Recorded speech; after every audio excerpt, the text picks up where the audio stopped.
목욕탕 탕 속에 몸을 담근 채 숨 넘어가듯 흐느끼는 소리 들어보신 적 있으십니까? 지난달 저희 동네 목욕탕에서 71살 강말순이가 딱 그렇게 울었어요. 손에 쥔 건 세신권이 아니라 통장 정리 내역서 한 장이었습니다. 거기 찍힌 숫자가 얼마인지 아세요? 940만 원이에요. 한 달에 50만 원 남짓으로 사는 사람한테 940만 원이 어떤 돈인지 60 넘어 살아보신 분들은 다 아실 겁니다. 이 이야기를 놓치면 여러분의 통장에서도 여러분 옆에 계신 분의 통장에서도 똑같은 숫자가 빠져나갈 수 있어요. 자식들은 멀리 살고 몸은 예전 같지 않고 통장은 넉넉지 않은데 그 틈을 파고드는 손길이 있다면 여러분은 지금 당장 알아채실 수 있으시겠습니까? 저도 이 이야기를 하기 전까지는 자신 있게 그렇다고 말할 처지가 아니었어요. 지금 이 글 보고 계신 지역이 어디신지 숫자 1 하나만 댓글에 남겨주시고 오늘 이야기 시작하겠습니다. 저는 충북 청주 한 골목 목욕탕에서 30해 넘게 때를 밀어온 황영자입니다. 올해 65이에요. 손님 없는 시간엔 매점 카운터도 일도 같이 해요. 미용실 원장님들은 머리를 맡은 손님 속을 들여다본다지만 저는 몸을 맡은 손님 속을 들여다봐요. 등을 밀다 보면 다 보이거든요. 손목에 파스가 몇 장 붙었는지, 배에 화상 자국이 있는지, 며칠 잠을 설쳤는지 살같이 다 말해줍니다. 그리고 손님 마음이 바뀌면 몸도 먼저 바뀌어요. 2달에 한 번 오던 양반이 갑자기 한 달에 2번 오기 시작하면 그건 살이 찐 게 아니라 마음에 봄이 온 겁니다. 손톱에 매니큐어가 발려있고 머리에 로션 냄새가 진하면 그건 100이면 100이에요. 아침 6시 반이면 문을 열고 탕에 물을 받으면서 저는 그날 올 손님들 얼굴을 하나하나 떠올립니다. 30년을 하다 보니 발소리만 들어도 누가 왔는지 알아요. 신발 벗는 소리, 옷 벗는 속도, 탕에 들어갈 때 몸을 담그는 순서까지 다 몸에 익어서 손님이 오늘 기분이 좋은지 아픈 곳이 있는지 저는 눈 감고도 압니다. 그리고 이 일을 오래 하다 보면 또 하나 알게 되는 게 있어요. 혼자 사는 어르신일수록 목욕탕이 하루 중 유일하게 사람 살을 마주 대하는 시간이라는 거예요. 등을 밀어드리며 손이 닿을 때 어깨가 움찔하는 분들이 있습니다. 그게 오래 혼자 사신 분들 몸의 반응이에요. 작년 봄 강말순이가 딱 그렇게 달라진 발소리로 문을 열고 들어왔습니다. 말순이는 청주 한 아파트 상가에서 30해 넘게 세탁소를 했어요. 남편은 8해 전에 간암으로 먼저 보내고 그 뒤로 딸 하나 보고 살았습니다. 딸 은정이는 인천에서 초등학교 급식실 조리사로 일하며 맞벌이로 아이 둘을 키우고 있어서 청주까지 자주 내려오기가 쉽지 않았어요. 명절에나 겨우 얼굴을 보는 처지라 말순이는 늘 딸한테 미안하다는 말을 달고 살았습니다. 나 하나 때문에 애 고생시키기 싫다. 그 말을 입버릇처럼 했어요. 세탁소 벌이가 들쭉날쭉해서 많이 버는 달은 100만 원, 남짓 적게 버는 달은 기초연금 30만 원 남짓을 보태야 겨우 넘겼습니다. 겨울이면 손이 다 터서 목욕탕 뜨거운 탕에 손부터 담그는 게 말순이 낙이었어요. 저는 그 손을 30 해봐왔습니다. 세제에 절어서 하얗게 튼 손, 마디마다 굳은 살이 박인 손이요. 화장품 한 번 안 바르고 다니던 사람이었어요. 딸 은정이 결혼식 때도 립스틱만 겨우 발랐다고 저한테 그러더라고요. 남편 보내고 8회 동안 화장품 가게 문턱도 안 넘던 사람이었습니다. 그런 말순이 손이 작년 봄부터 달라졌어요.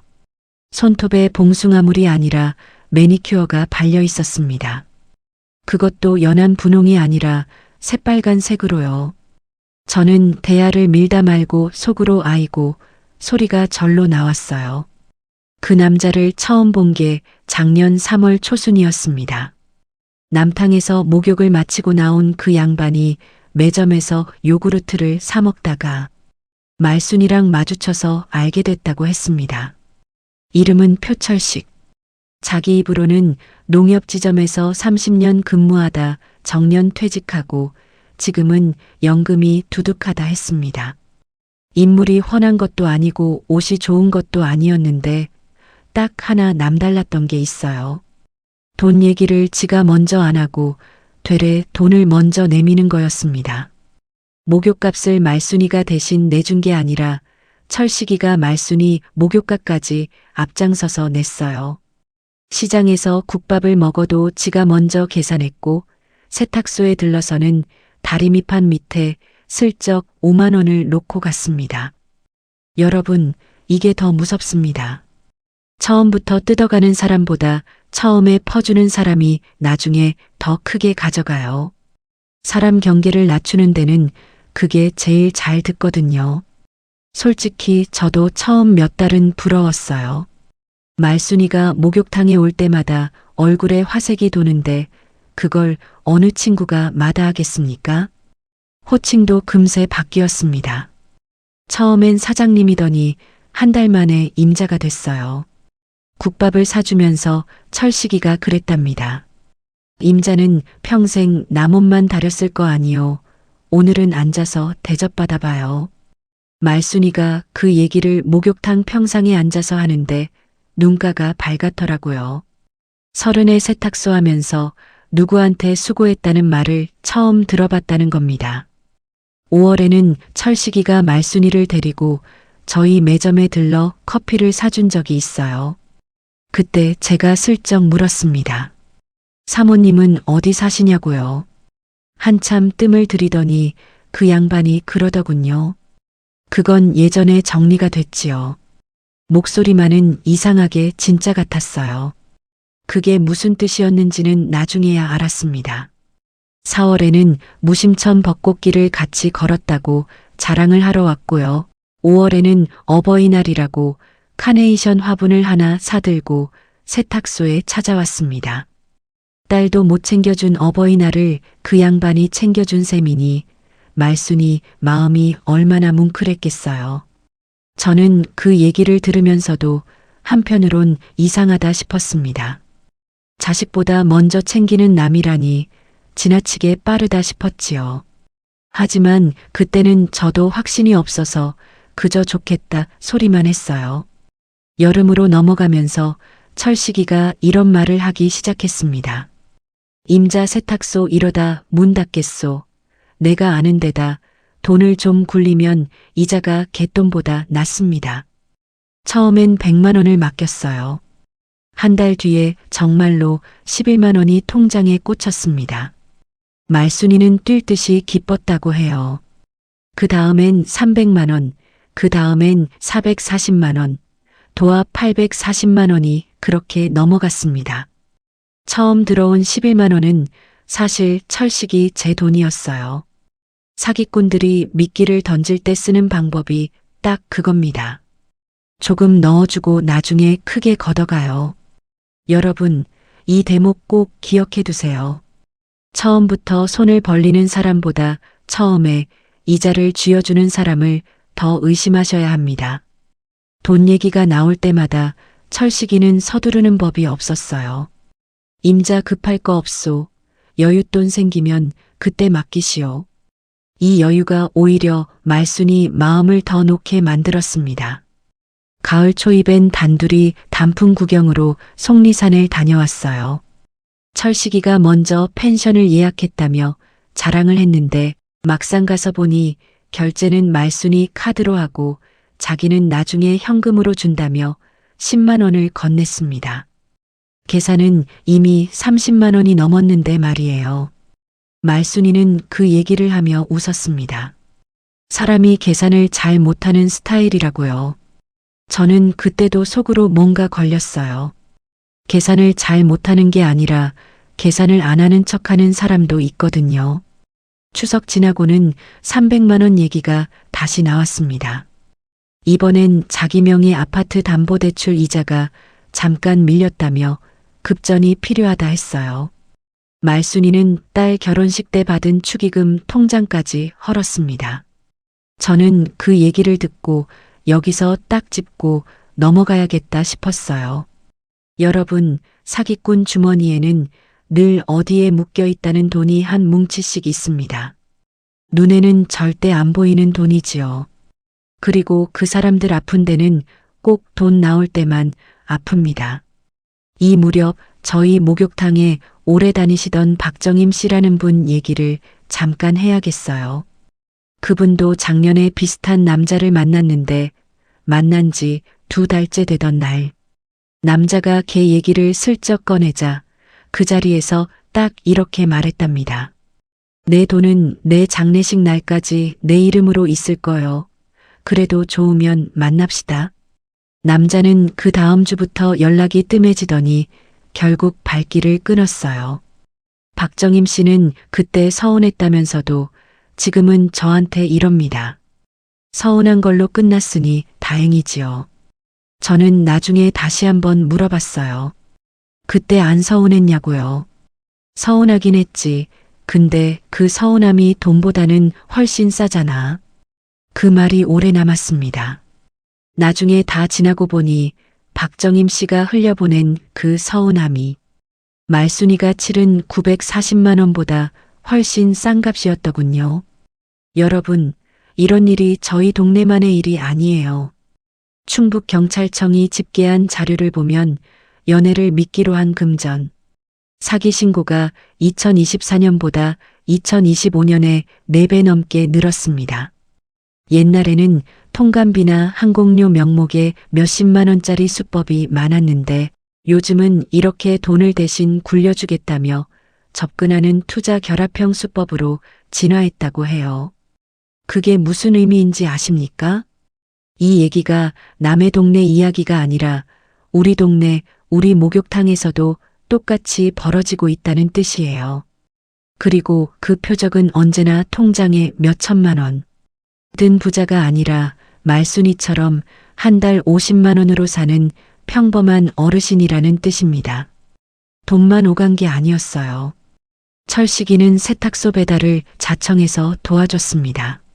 무거운 이불 빨래를 대신 날라주고 명절엔 세탁소 앞에 쌓인 옷을 트럭으로 실어다 줬어요. 동네 사람들 눈엔 참 자상한 양반으로 비쳤습니다. 그러다 지난 가을 허리를 삐끗했다며 병원비가 급하다고 했어요. 말순이는 그때 처음으로 자기 돈 100만 원을 순수하게 내줬습니다.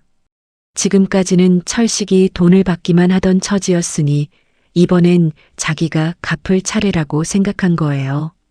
이 100만 원까지 더하면 말순이가 철식이에게 건넨 돈은 모두 940만 원이었습니다. 여러분, 이게 함정이에요. 처음엔 주는 사람으로 다가와서 나중엔 받는 사람으로 자리를 바꿉니다. 순서만 바뀌었을 뿐인데 말순이 눈에는 그게 정으로 보였어요. 겨울 들어서는 서류 얘기까지 나왔습니다. 세탁소를 둘이 이름으로 사업자를 내면 세제 대금 조달도 쉽고 자기 연금 나오면 몫을 얹어서 가게를 넓히자고 했어요. 그러면서 이 말을 꼭 붙였습니다. 애들한테는 아직 알리지 맙시다. 괜히 오해만 산다고요. 말순이는 서류에 도장 찍기 전에 세무서에 한번 물어보고 싶다고 했는데 철식이가 정색을 하며 그러더랍니다. 아이고 임자, 나를 못 믿는 거요. 세무서까지 갈 거 뭐 있어. 그냥 나 믿고 도장 하나만 찍읍시다. 사람이 급하면 급할수록 그 말투가 다급해지는 법이에요. 그날은 마침 딸 은정이한테서 전화가 와서 도장 찍는 걸 다음으로 미뤘습니다. 그 하루가 뒤에 얼마나 큰 다행이었는지 그때는 아무도 몰랐어요. 사실 저는 그 무렵부터 조금씩 이상함을 느꼈습니다. 말순이가 목욕탕에 올 때마다 철식이 얘기를 이것저것 늘어놓았는데 곱씹어 보면 그 얘기가 매번 미묘하게 달랐어요. 지난번엔 지점장을 5년 전에 그만뒀다더니 이번엔 3년 전이라 하고 사는 곳도 처음엔 복대동이라더니 나중엔 사창동이라고 했다는 겁니다. 한 번은 말순이가 그러더라고요. 그 양반 얼굴이 좀 그을렸던데 지난 겨울엔 대전에 좀 있었다고 하더라. 근데 저는 기억이 나요. 그 겨울에 말순이한테는 분명 부산에 상가 일을 봤다고 했었단 말이에요. 저는 그때 등골이 서늘했지만 증거가 없으니 말을 얹을 수가 없었습니다. 심증뿐이지 물증이 없잖아요. 그날도 매점 형광등 아래서 마주 앉아 있었는데 문득 눈이 마주쳤습니다. 그 양반이 씩 웃더라고요. 저는 그 웃음을 지금도 잊지 못해요. 사람 좋은 웃음과 사람을 안심시키려는 웃음은 얼핏 보면 똑같아 보이지만 자세히 보면 눈이 안 웃습니다. 입만 웃어요. 겨울 문턱에 저는 결국 참지 못하고 말순이한테 한마디를 건넸습니다. 순아, 그 돈 어디다 맡긴 거야? 통장에 내 이름으로 되어 있는 거 맞아? 말순이 표정이 딱딱하게 굳었어요. 영자야, 너까지 왜 그래? 나애 아니야. 내 눈으로 보고 내 귀로 듣고 결정한 거야. 저는 더 말을 못 이었습니다. 밀어내면 그 사람 품으로 더 밀어넣는 꼴밖에 안 된다는 걸 알면서도 그 순간엔 서운함이 앞섰어요. 그날 이후 말순이는 2주 넘게 목욕탕에 발을 끊었습니다. 30년 단골이 발을 끊는 것, 목욕탕 새신사한테는 그게 제일 큰 사이렌 소리예요. 2주 뒤에 말순이가 다시 문을 열고 들어왔을 때 저는 아무 일 없는 사람처럼 등부터 밀어드렸습니다. 그날은 그냥 지나가는 말로 딱 한마디만 얹었어요. 순아, 요즘도 그 양반 밥은 잘 챙겨 먹는데? 넌 밥 잘 챙겨 먹고 다니냐? 말순이는 한참 말이 없다가 그러더군요. 나는 늘 남밥부터 차렸지. 그것도 참 오랜만이었습니다. 지난 여름 폭염에 세탁소 에어컨이 고장났어요. 다림질하던 말순이가 열사병으로 쓰러져서 응급실에 실려갔습니다. 정신이 들자마자 철식이한테 전화를 걸었어요. 여보, 나 병원인데요. 철식이 목소리가 그때부터 이상하게 달라졌습니다. 아이고 저런, 내가 지금 지방에 일이 있어서 문자로 연락드리리다 하더니 그 뒤로 문자도 짧아지고 뜸해졌어요. 병실에는 딸도 못 부르고 혼자 누워서 링거 바늘 꽂힌 손으로 휴대폰만 붙들고 있었다고 합니다. 창밖에 매미 소리만 요란한데 옆 침대 보호자들은 다들 자식이 곁에 붙어 있는데 자기만 혼자더라고. 그때 처음으로 서러움이 복받쳤답니다. 말순이는 병실 침대에 누워서 열에 들뜬 채로 처음으로 거꾸로 부탁을 했어요. 여보, 나 입원비가 모자라서 그러는데 지난번에 맡긴 돈 중에 20만 원만 먼저 돌려줄 수 있어요? 급해서 그래요. 여러분, 이 전화 한 통이 반년 홀림을 사흘 만에 흔들었습니다. 수화기 넘어가 잠깐 조용하더니 목소리가 확 낮아지더랍니다. 임자, 내가 지금 일이 커져서 정신이 없소. 다음 주에 봅시다. 그 다음 주는 오지 않았어요. 전화가 뜸해지고 문자가 짧아지더니 보름 뒤엔 신호음 대신 이런 안내가 나왔습니다. 지금 거신 번호는 없는 번호입니다. 말순이는 그 안내 음성을 3번을 다시 걸어서 들었다고 해요. 기계가 잘못 말한 줄 알고요. 그러고도 한동안은 별다른 소식 없이 조용한 나날이 흘렀어요. 말순이는 다시 세탁소 문을 열고 다림질을 하고 저는 여느 때처럼 손님들 등을 밀었습니다. 다만 말순이 얼굴에 웃음기가 조금씩 줄어드는 걸 저만 눈치채고 있었어요. 그러던 어느 날 목욕탕에 낯선 손님이 왔습니다. 옆 동네에서 이사 온 분이었는데 탕 속에서 말순이가 지나가듯 철식이 얘기를 하자 그분 얼굴이 하얗게 질렸어요. 그 사람 우리 동네에서도 그러고 다녔어요. 여자마다 돈을 대신 굴려준다고 하고는 그러다 소식이 끊겼어요. 저희 반찬 가게 하는 언니도 당했다니까요. 이름이 표철식 맞지요? 사진 보여드릴까요? 하면서 휴대폰을 꺼내는데 그 사진 속 얼굴이 딱 그 양반이었습니다. 말순이는 그 자리에서 얼굴빛이 변했어요. 저는 그 말을 듣고 손에 쥔 떼수건을 놓칠 뻔했습니다. 목욕탕 안이 갑자기 조용해지더니 다들 말순이 눈치만 보더군요. 솔직히 그 순간 저는 말순이가 원망스럽기도 했어요. 내가 그렇게 눈치를 줬는데 왜 진작 알아채지 못했나 하는 마음이 들었거든요. 하지만 곧 부끄러워졌습니다. 저였어도 그 자리에 있었으면 똑같이 속았을지 몰라요. 사람 마음을 읽는 눈은 30년 손님을 봐서 생긴 게 아니라 남의 일이니까 생긴 겁니다. 내일이 되면 누구나 눈이 먼다는 걸 저는 그날 다시 배웠어요. 그날 밤 잠을 설쳤습니다. 사흘을 끓이다가 결국 말순이 몰래 인천 사는 딸 은정이한테 전화를 했어요. 친구 몰래 자식한테 이르는 게 도리인지 참견인지 저는 지금도 자신이 없습니다. 은정이는 소식을 듣고도 소리부터 지르지 않았어요. 대신 조용히 통장을 가져오라고 했습니다. 엄마 나이 든 게 죄가 아니야. 근데 이 사람이 누군지도 모르고 돈부터 준 게 문제야. 은정이는 차분하게 경찰서에 같이 갔어요. 하지만 결과는 매정했습니다. 차용증 한 장이 없고 주고받은 문자에는 고맙다 사랑한다는 말뿐이라 사기로 묻기 어렵다는 답이 돌아왔어요. 세상 법이 그렇습니다. 마음을 훔친 죄는 조서에 쓸 게 없어요. 그나마 세탁소 명의는 아직 말순이 혼자 것이라 다행이었습니다. 공동명의 서류에 도장을 안 찍은 게 천만다행이 될 줄 누가 알았겠어요.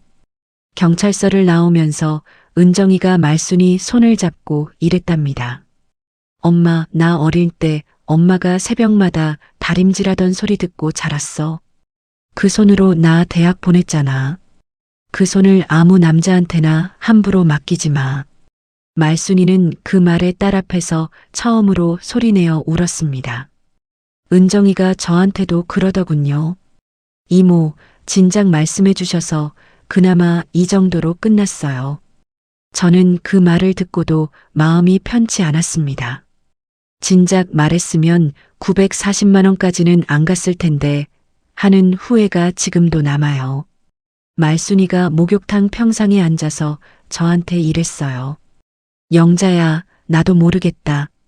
그 인간이 뭐가 좋았는지 나도 잘 모르겠어.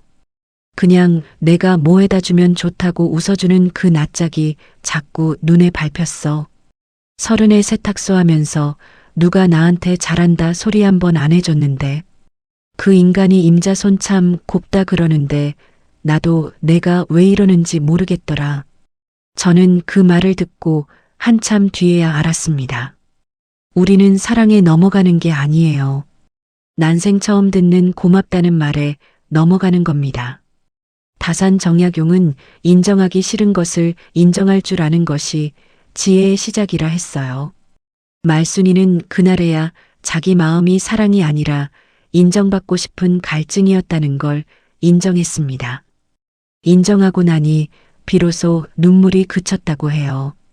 자, 이제 오늘 이야기의 핵심을 말씀드릴게요.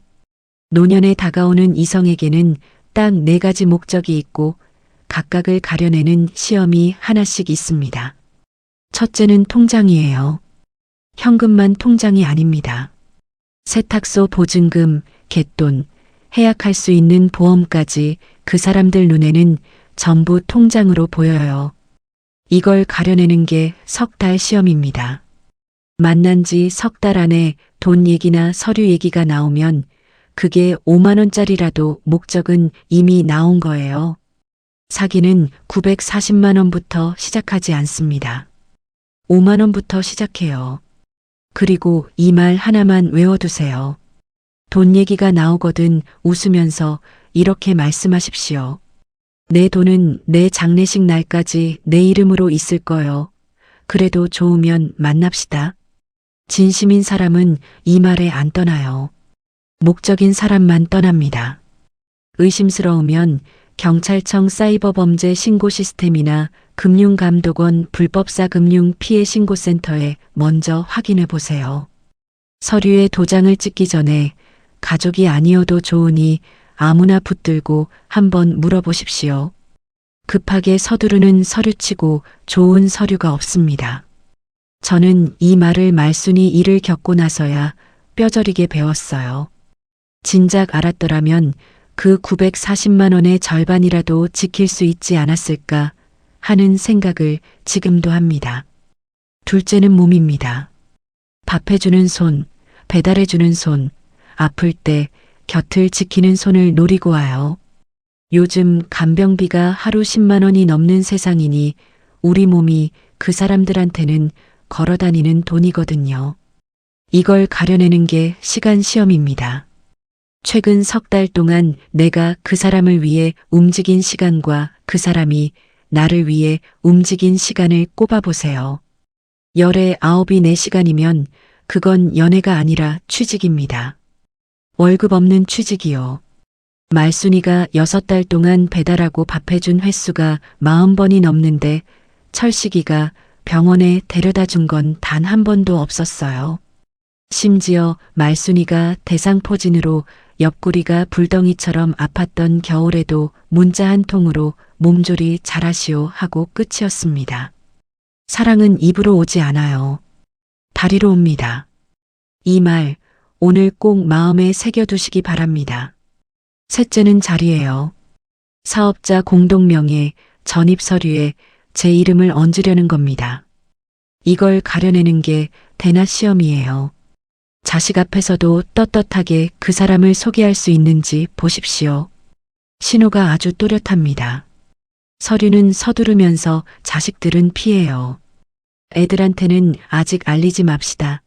이 말이 나오면 그 사람이 원하는 건 사람이 아니라 자리입니다. 여기까지가 셋이에요. 통장, 몸, 자리, 이 셋 중 하나라도 걸리면 그건 정말 뒤도 돌아보지 말고 걸어 나오셔야 합니다. 박정임 씨처럼 미리 시험을 해보면 서운한 정도로 끝나지만 말순이처럼 시험 없이 넘어가면 940만 원이 돼요. 그 차이가 딱 한마디입니다. 그런데 돈이 있든 없든 이 넷째 때문에 오늘 끝까지 들으셔야 해요. 넷째는 외로움입니다. 그 사람들은 외로움을 보고 옵니다. 통장이 아니라요. 철식이가 말순이한테 처음 물은 말이 뭔지 아세요? 재산이 얼마냐가 아니었어요. 저녁은 드셨어요. 늘 혼자 드세요. 이거였답니다. 그 사람들은 통장 잔고를 볼 줄 몰라요. 대신 눈빛을 봅니다. 혼자 밥 먹는 사람의 눈빛, 하루 종일 이름 한 번 안 불리는 사람의 눈빛, 그게 그 사람들한테는 잔고 증명서예요. 이걸 가려내는 게 진심 시험입니다. 통장에서 더 나올 게 없어진 뒤에도 여전히 그 사람이 곁에 있는지 보십시오. 국가데이터처가 낸 최근 사회조사를 보면 우리나라 국민 10명 중 4명이 평소 외로움을 느낀다고 답했고 나이가 들수록 그 비율이 더 높아졌습니다. 또 홀로 사는 60세 이상 가구가 전체 1인 가구의 3분의 1을 넘어섰고 그 중에서도 70세 이상이 가장 큰 비중을 차지했어요. 그게 무슨 의미인지 아십니까? 혼자 밥 먹고 혼자 잠드는 어르신이 그만큼 많다는 뜻이고 그 틈을 노리는 사람도 그만큼 늘고 있다는 뜻이에요. 외로움은 돈을 만들어서라도 바칩니다. 갯돈을 헐고 보험을 깨고 모자라면 자식 몰래 대출까지 받아요. 한 달 50만 원으로 사는 말순이한테서 5만 원, 100만 원, 940만 원이 나온 이유가 바로 그겁니다. 외로운 사람 지갑은 밑 빠진 독이 아니에요. 제 손으로 밑을 빼주는 독입니다. 말순이가 저한테 그러더군요. 영자야 나도 알아. 그 인간이 좋은 사람이 아니라는 거. 근데 그 인간 앞에서만 내가 쓸모 있는 사람 같았어. 30에 세탁소 하면서 옷은 다려도 나는 늘 뒷전이었거든. 저는 그 말을 듣고 참 마음이 아팠습니다. 쓸모를 확인받고 싶은 마음이 죄는 아닌데 그 틈을 노리는 사람들이 죄인 거예요. 여러분, 혼자 있는 시간이 길수록 그 틈을 알아채기 어렵습니다. 옆방 사람하고 말 한마디만 트고 지내도 이런 일은 훨씬 줄어들어요. 그런데 제가 이 넷째를 맨 뒤에 둔 이유는 따로 있어요. 앞에 셋, 통장과 몸과 자리를 노리고 오는 사람 중엔 나쁜 사람 아닌 사람이 없습니다. 그런데 넷째만은 달라요. 외로움을 보고 오는 사람 중에는 나쁜 사람도 있지만 저처럼 그저 외로운 사람도 있거든요. 저희 목욕탕에 10년째 다니시는 조수님 할머니가 계세요. 78이신데 손녀를 봐주느라 2달에 한 번밖에 못 오세요. 그런데 올 때마다 제 손에 요구르트 값 1,500원을 꼭 쥐어주십니다. 지난번엔 등을 못 밀어드려서 미안하다고 저한테 먼저 사과를 하셨어요. 그 1,500원의 무게가 철식이가 말순이한테 슬쩍 놓고 간 5만 원보다 훨씬 무겁다는 걸 저는 이 일을 겪고서야 알았습니다. 계산 없이 미안해하는 마음과 계산해서 퍼주는 손은 얼핏 비슷해 보여도 완전히 다른 손이에요. 이제 저 자신의 이야기를 하나 꺼내야겠어요. 저희 목욕탕에 10년 넘게 다니시는 남자 손님이 한 분 계십니다. 저보다 6살 위인 문봉수 씨예요. 3년 전에 상처하고 혼자 사신다 했어요. 한 달에 한 번 남탕 보일러 점검하러 오시는 김에 저희 매점에 들러 커피 한 잔을 하고 가시는 게 전부였습니다. 돈 얘기 서류 얘기는커녕 차 한 잔 하자는 말도 먼저 꺼낸 적이 없어요. 겨울이면 계산대에 귤 한 봉지를 슬쩍 놓고 가고 저희 목욕탕 온수기가 말썽이면 말도 없이 다음에 오실 때 부품을 사오셔서 고쳐주고 가시던 분이에요. 그런데 말순이 일이 터지고 나서 제 눈엔 세상 남자가 다 도둑으로 보였습니다. 어느 날 그분이 온수기를 고치고 일어서며 지나가는 말을 했어요. 다음 주에 무심천에 유채꽃이 한창이던데 영자 씨는 꽃구경도 안 다니시오. 그 순한 말에 제가 뭐라 했는지 아세요? 저 이제 여기 오지 마세요. 보일러는 다른 데 불러서 고치겠습니다. 그분은 잠깐 저를 보더니 그러시구려 한마디 하고 나갔어요. 그리고 다시는 오지 않았습니다. 귤도 부품도 2주마다 울리던 문종소리도 같이 끊겼지요. 지난달 가게 장부를 정리하다가 제 글씨를 봤어요. 문봉수 보일러 점검 한 달에 한 번 10년을 적어온 글씨였습니다. 그 옆에 전화번호가 있는데 저는 그 번호를 한 번도 눌러본 적이 없더라고요. 그날 밤에 알았어요. 저는 남의 연애에 훈수 둘 만큼 눈이 밝았던 게 아니라 제 문을 잠그는 재주만 30년 늘었던 겁니다.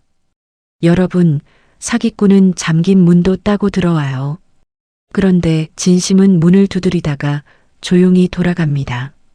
철식이 같은 사람들이 무서워서 자물쇠를 3개씩 채우면 결국 못 들어오는 건 문봉수 씨 같은 사람뿐이에요. 도둑은 어차피 담을 넘으니까요. 쇼펜하우어는 인간은 혼자 있을 때 비로소 자기 자신이 될 수 있다 했습니다.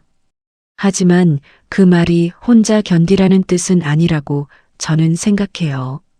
외로움을 감추지 말고 믿을 수 있는 사람 앞에 꺼내놓으라는 뜻으로 저는 그 말을 읽습니다. 정리해 볼게요. 노년에 다가오는 이성에게는 4가지 목적이 있습니다. 통장, 몸, 자리, 그리고 외로움이에요. 이 넷을 가려내는 시험을 딱 4가지 알려드릴게요. 첫째, 석 달 시험. 만난 지 석 달 안에 돈 얘기나 서류 얘기가 나오면 그 사람 목적은 이미 나온 겁니다. 둘째, 시간 시험. 최근 석 달 동안 그쪽이 나를 위해 움직인 시간과 내가 그쪽을 위해 움직인 시간을 손가락으로 꼽아보세요. 자꾸 나만 움직이고 있다면 그건 연애가 아니라 취직이에요. 셋째, 대나 시험. 자식 앞에서도 떳떳하게 그 사람을 소개할 수 있는지 보십시오. 애들한테는 아직 알리지 말자는 말이 나오면 그건 이미 답이 나온 거예요.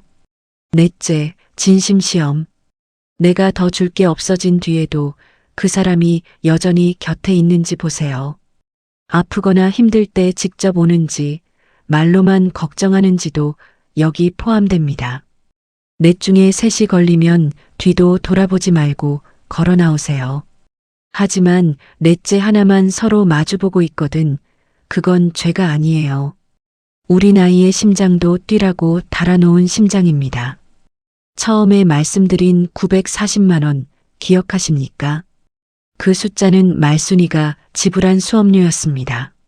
하지만 그 수업료 덕분에 오늘 이 이야기를 듣는 여러분은 단돈 5만 원도 안 내고 똑같은 공부를 하신 셈이에요. 이보다 싸게 배우는 인생 공부는 없습니다. 말순이는 요즘 은정이가 매주 사다 나르는 반찬통을 냉장고에 채우면서 다시 세탁소 문을 엽니다.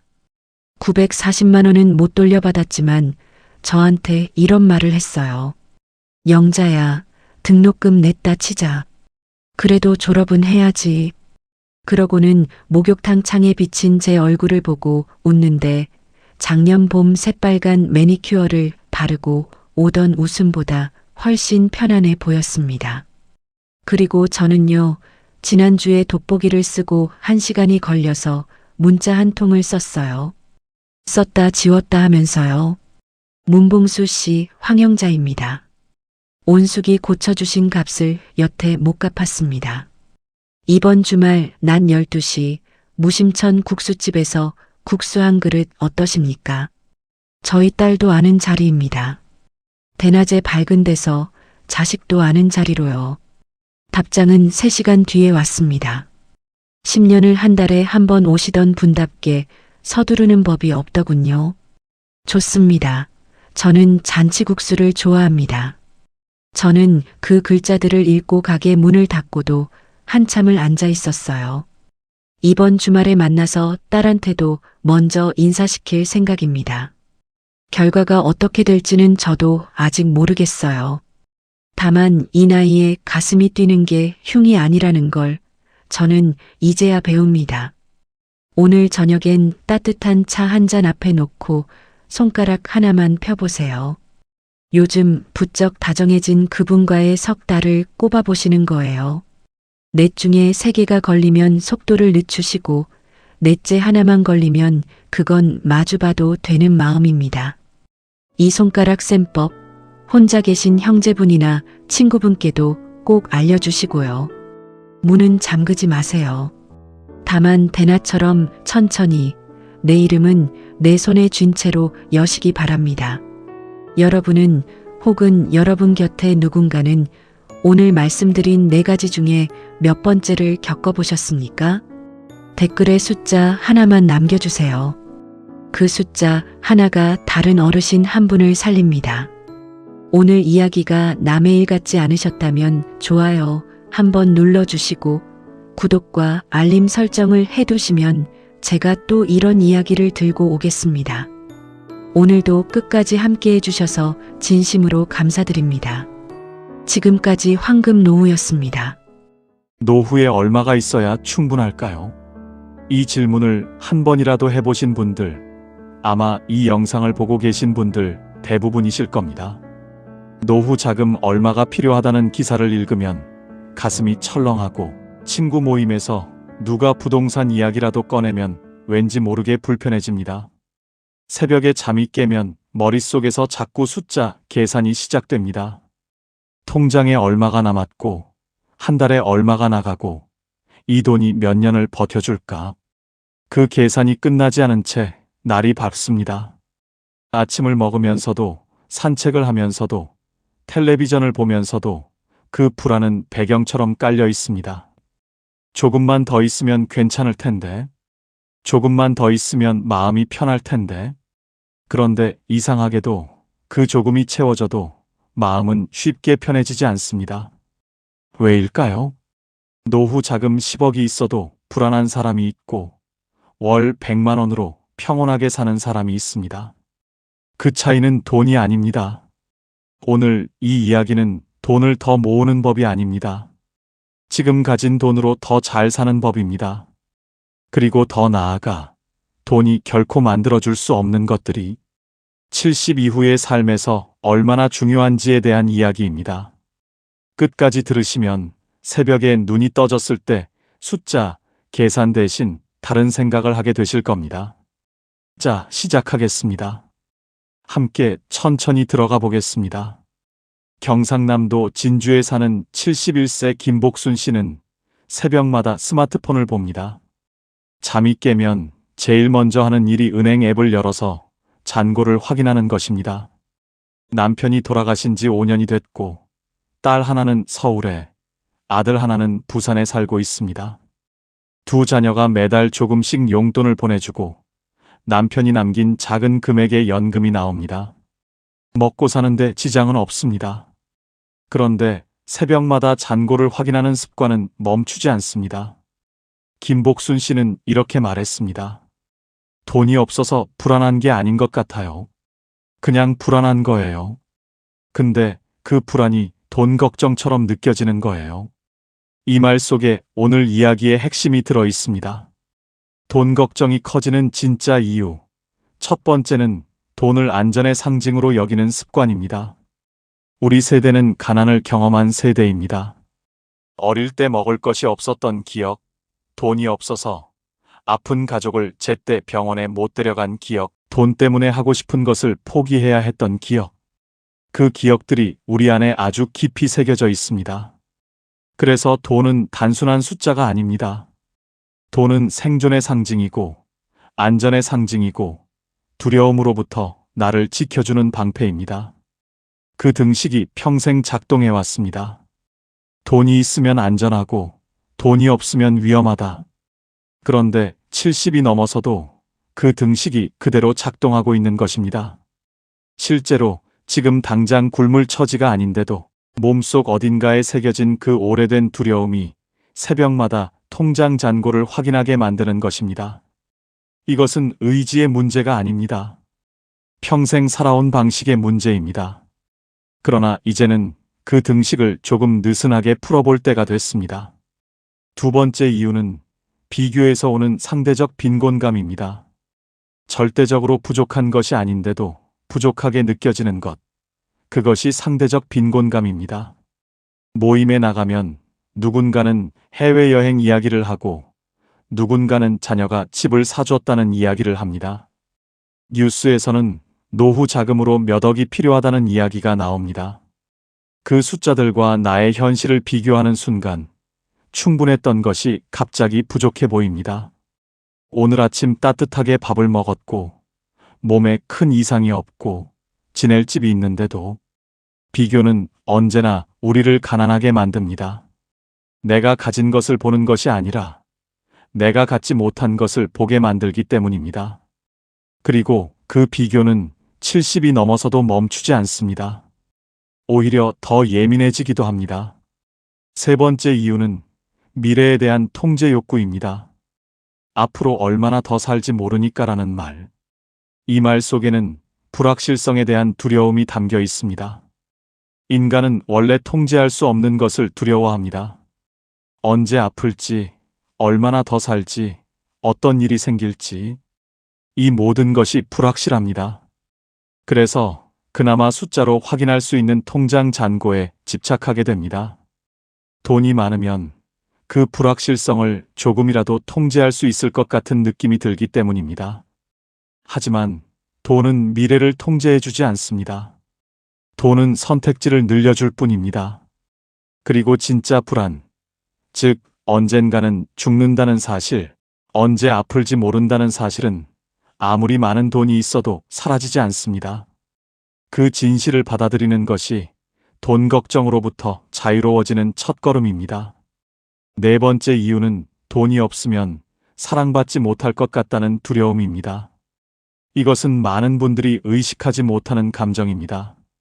하지만 자식에게 짐이 될까봐 걱정하는 마음, 용돈을 받을 때 자존심이 상하는 느낌, 손자에게 용돈을 못 줄 때 느끼는 미안함. 이 모든 감정의 뿌리에는 돈 없는 나는 사랑받을 자격이 없는 것 아닐까라는 두려움이 있습니다. 그리고 이것은 우리 세대가 살아온 방식과 깊이 연결되어 있습니다. 주는 것이 사랑이고 베푸는 것이 존재의 증명이었던 시대를 살아왔기 때문입니다. 그런데 이제 더 이상 주기 어려운 나이가 됐을 때 그 역할이 흔들리면서 불안이 커지는 것입니다. 하지만 생각해 보세요. 자식이 여러분을 사랑하는 것은 여러분의 통장 잔고 때문이 아닙니다. 여러분이 여러분이기 때문입니다. 그 사실을 믿는 연습이 필요합니다.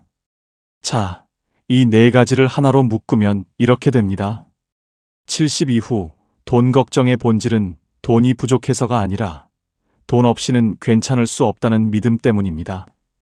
그 믿음을 조금씩 바꾸는 것. 그것이 오늘 이야기가 향하는 방향입니다. 그렇다면 돈이 만들어줄 수 없는 것들, 그러나 70 이후의 삶을 진짜로 풍요롭게 만들어주는 것들은 무엇일까요? 지금부터가 오늘 이야기의 핵심입니다. 돈으로 살 수 없는 것 첫 번째, 아침에 일어나고 싶은 이유입니다. 돈이 아무리 많아도 아침에 눈을 뜨는 것이 무겁다면 그 삶은 풍요롭지 않습니다. 반대로 통장에 많지 않아도 오늘 하루 기다리는 것이 있다면 그 사람의 하루는 충분합니다. 기다리는 것이 거창할 필요는 없습니다. 매주 화요일 오전에 같이 걷는 친구, 손자가 다음 주에 온다는 사실, 지금 읽고 있는 소설의 다음 장, 저녁에 보기로 한 드라마 한 편. 이런 작고 소박한 기다림이 아침을 열어줍니다. 루틴이 있는 사람은 돈이 많지 않아도 하루를 살아갑니다. 루틴이 없는 사람은 돈이 많아도 아침이 무겁습니다. 70 이후의 삶에서 가장 먼저 만들어야 할 것은 통장 잔고가 아니라 오늘 하루를 살고 싶게 만드는 작은 이유들입니다. 그 이유들이 쌓이면 삶이 됩니다. 돈으로 살 수 없는 것 두 번째, 나를 있는 그대로 봐주는 한 사람입니다. 돈이 많고 집이 넓어도 아무도 없는 저녁은 춥습니다. 반대로 작은 방 하나에 살아도 진심으로 내 이야기를 들어주는 사람이 한 명 있다면 그 삶은 따뜻합니다. 70 이후의 관계는 숫자가 아니라 깊이입니다. 연락처에 사람이 아무리 많아도 진짜로 전화할 수 있는 사람이 없다면 그것은 외로움입니다. 돈이 있으면 편의를 살 수 있습니다. 맛있는 것을 먹고 좋은 곳에 다닐 수 있습니다. 하지만 새벽에 가슴이 먹먹할 때 전화할 수 있는 사람은 돈이 만들어주지 않습니다. 그것은 평소에 쌓아온 관계가 만들어줍니다. 지금 내 주변에 그런 사람이 한 명이라도 있다면 그것은 어떤 통장 잔고보다 귀한 자산입니다. 충청북도 청주에 사는 76세 오정숙 씨는 남편과 둘이 삽니다. 남편은 3년 전 뇌경색으로 쓰러진 후 반신이 불편합니다. 오정숙 씨가 돌봄을 전담하고 있습니다. 노후 자금이 넉넉하지 않고 딸이 보내주는 작은 돈과 국가지원금으로 생활합니다. 누가 봐도 넉넉하지 않은 처지입니다. 그런데 오정숙 씨는 이렇게 말합니다. 남편이 아침에 눈을 떴을 때 나를 보고 웃어요. 그 웃음이 나한테는 전부예요. 돈 걱정이 없냐면 거짓말이지만 그 웃음 때문에 오늘도 살아요. 이 한마디가 돈으로 살 수 없는 것의 정체를 정확히 보여줍니다. 그 웃음은 돈이 만들어준 것이 아닙니다. 40년 넘게 함께 살아온 세월이 만들어준 것입니다. 돈으로 살 수 없는 것 세 번째, 몸이 허락하는 오늘 하루입니다. 돈으로 좋은 병원에 갈 수 있고 좋은 약을 먹을 수 있습니다. 그것은 사실입니다. 하지만 돈이 건강 그 자체를 살 수는 없습니다. 지금 이 순간 두 발로 걸을 수 있다는 것, 밥을 맛있게 먹을 수 있다는 것, 바람을 느낄 수 있다는 것. 이것들은 돈이 주는 것이 아닙니다. 몸이 주는 것입니다. 그리고 이것이 얼마나 귀한 것인지는 잃어봐야 합니다. 아직 잃지 않았다면 지금 누리고 있는 것입니다. 70이 되면 몸의 고마움을 이전보다 더 자주 느끼게 됩니다. 무릎이 조금 아파도 걸을 수 있다는 것. 눈이 침침해도 이렇게 영상을 볼 수 있다는 것. 그 하나하나가 사실은 대단히 소중한 것들입니다. 오늘 하루 몸이 허락해준 것들에 감사하는 마음. 그것이 돈이 줄 수 없는 풍요입니다. 돈으로 살 수 없는 것 네 번째, 쓸모 있다는 느낌입니다. 앞서 돈 걱정의 이유 중에 돈이 없으면 쓸모 없어지는 것 같다는 두려움이 있다고 말씀드렸습니다. 그런데 흥미로운 것은 실제로 쓸모 있다는 느낌은 돈과 별로 관계가 없다는 것입니다. 복지관에서 어르신들에게 노래를 가르치는 74세 할머니는 강사비를 거의 받지 않습니다. 하지만 수업이 끝나고 어르신들이 박수를 칠 때 그 느낌은 어떤 통장 잔고로도 살 수 없습니다. 손자에게 된장찌개 만드는 법을 가르쳐주는 75세 할아버지는 그 시간에 돈을 받지 않습니다. 하지만 손자가 할아버지 된장찌개가 제일 맛있어요 라고 말할 때 그 뿌듯함은 돈이 만들어주지 않습니다. 쓸모 있다는 느낌은 역할에서 옵니다. 그리고 그 역할은 돈이 많아야 가질 수 있는 것이 아닙니다. 지금 내가 있는 자리에서 지금 내가 가진 것으로 누군가에게 작은 도움이 되는 것. 그것이 쓸모입니다. 돈으로 살 수 없는 것 다섯 번째, 지금 이 순간의 평온입니다. 쇼펜하우어는 이런 말을 남겼습니다. 부는 바닷물과 같아서 마실수록 갈증이 난다고. 돈도 마찬가지입니다. 더 많이 가질수록 더 많이 갖고 싶어집니다. 1억이 있으면 2억이 있으면 좋겠고 2억이 있으면 5억이 있으면 좋겠습니다. 그 끝은 없습니다. 그러나 만족은 외부 조건이 아니라 내면의 결단에서 옵니다. 지금 이 정도면 충분하다는 결단. 그 결단이 평온을 만들어줍니다. 그 결단은 돈이 만들어주지 않습니다. 내가 만들어야 합니다. 지금 이 순간 창밖에 햇살이 들어오고 따뜻한 차 한 잔이 있고 몸에 큰 통증이 없다면 그것이 평온입니다. 그 평온은 통장 잔고와 관계없이 지금 이 순간 내가 선택할 수 있는 것입니다. 이제 두 분의 이야기를 깊이 들어드리겠습니다.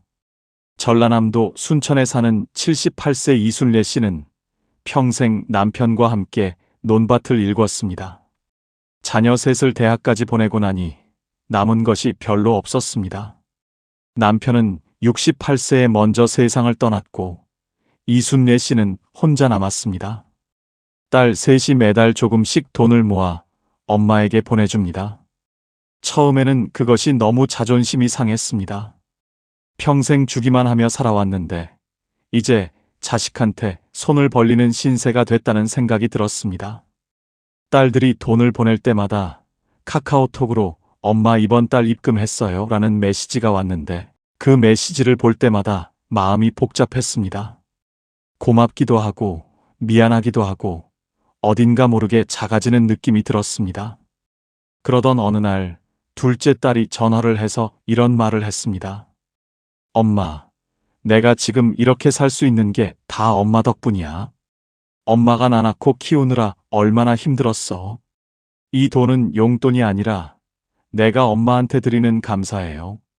이순례 씨는 그 말을 듣고 한참을 울었습니다. 그냥 눈물이 났습니다. 그리고 생각이 바뀌었습니다. 내가 받는 것이 아니라 내가 심은 것을 거두는 것이라는 생각. 평생 심어온 사랑이 이렇게 돌아오는 것이라는 생각. 그날 이후 이순례 씨는 딸의 입금 메시지를 볼 때 더 이상 마음이 복잡하지 않습니다. 그냥 고맙습니다. 그리고 그 고마움이 또 다른 사랑이 됩니다. 지금 이순례 씨는 순천 시내 작은 경로당에서 매주 화요일 화투를 가르칩니다. 화투라는 것이 거창한 것이 아니지만 어르신들이 그 시간을 기다립니다. 이순례 씨도 그 시간을 기다립니다.